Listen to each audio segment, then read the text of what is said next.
I'm Mitt Romney, and I approve this message. Well, the kids are back in school. Hopefully, they'll be doing a lot of reading. Reading truly is one of the most important things you can teach your child, or your teachers can teach your child. Joining us this morning is David Cuccia, local author and illustrator.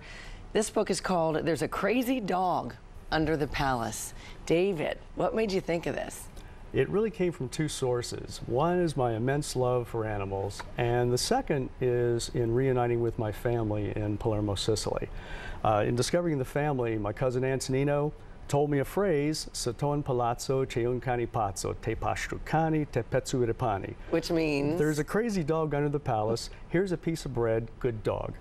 Speaking of a good dog, this story really focuses around Jasmine. Focuses around Princess Jasmine. And this is Princess Jasmine you brought with you today. The story's about a homeless dog, and she was a homeless dog at the time. How wonderful to have it go through the different, because Jasmine meets a couple characters along the way. Yes, she meets a couple of characters. I drew on real life for the character of Roxy, which is a Tibetan Mastiff that was one of her best friends. Topo is completely made up, but he's a hybrid. And Topo in Italian means mouse anyway. For those of us who grew up with Topo Gigio. Yes, I know exactly. When I was looking through the book, that's the first thing I thought of. When a child will pick up this book, or a parent reads this book to a child, what's the message you want them to get out of this book? The main message is about friendship, it's about second chances, and it's about just being yourself. And the testimonials and the comments I've been getting back so far, and I mean, this is from parents, this is from teachers, this is from children. They go on and on about how fun the book is. They love the colors. It teaches truth, hope, charity. But more than that, I think it's a real discovery book, because for a lot of kids that are just beginning to put together what they think of human nature, they can learn about friendship and kindness through the eyes of the animals. When you wrote this book and then you illustrated, what's harder, to write a book, to sit down and write it, or to come up with the pictures? Oh, writing.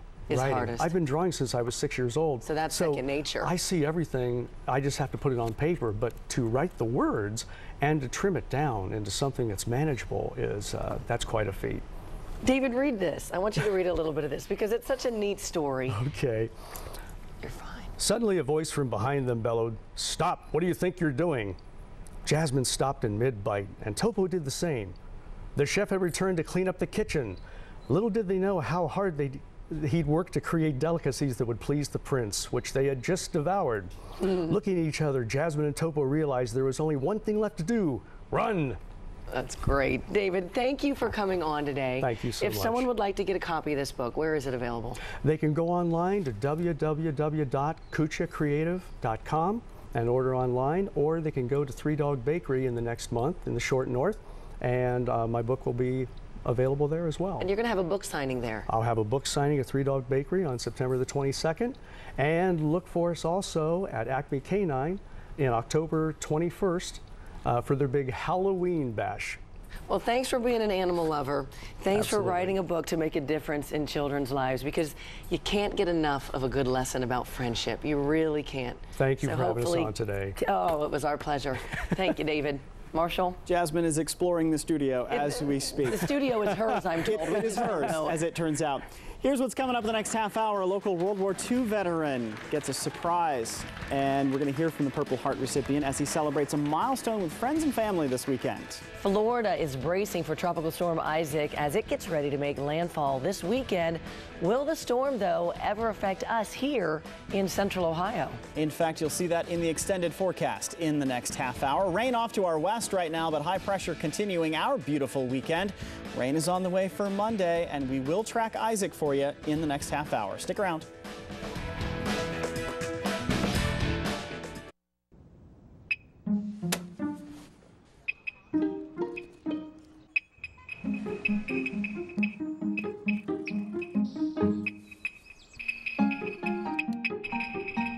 Audi A4 drivers